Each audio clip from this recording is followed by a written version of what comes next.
Well, Iraq is actually one of those theaters of war for the United States from which Donald Trump has not announced that he wants to withdraw U.S. combat troops or U.S. troops generally at this point. He visited around 100 special operations forces who are fighting in Iraq and in Syria against the Islamic State organization. And in fact, Iraq is one of those places where Donald Trump said on the ground that he might even be seeing not necessarily an expansion of their role, but he said he might see Iraq as a base to combat the remnants of the Islamic State organization still in the likes of Iraq and Syria. Of course, all of this goes to the fact that Donald Trump said only a few days ago that he believed that ISIS, or the Islamic State group, had in fact been defeated. Now he's talking about combating the remnants of it.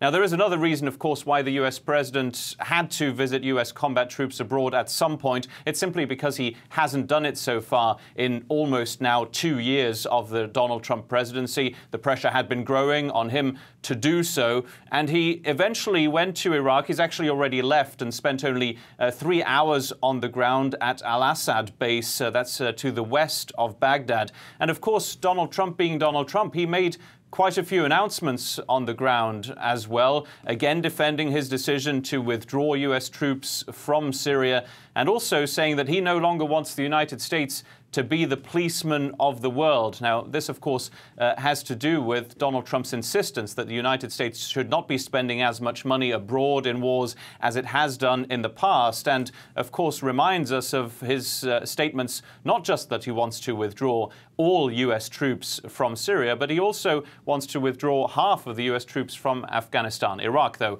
one of those few places where the U.S. president has not mentioned a U.S. troop withdrawal. And Phil, this was a surprise trip.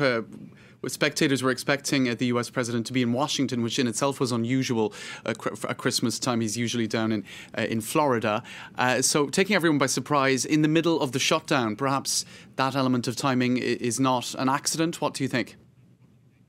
Well, it certainly helps him, in a sense, get away from the bad news. He was ruminating in the White House for a lot of days, having to spend the time in Washington because of the partial government shutdown here in the United States. Decided to abandon that trip to Florida and went to Iraq, not necessarily instead, because this is a very short trip with the First Lady. We expect him, by the way, to make one more scheduled stop, but we do not know where this is going to be yet, on the way back to Joint Base Andrews here in Washington. Now, the president, though, did manage to talk again about what he considers the defeat of the Islamic State organization. He says the United States has knocked them silly. A new quote there from the US president. And yes, of course, this gives him the possibility to get away from the daily news of the shutdown. But he spoke to reporters on the ground, and he says that this government shutdown, a partial government shutdown, will stay as long as it takes. The reason why the president again insisting in Iraq that the United States needs a wall on the border between the United States and Mexico.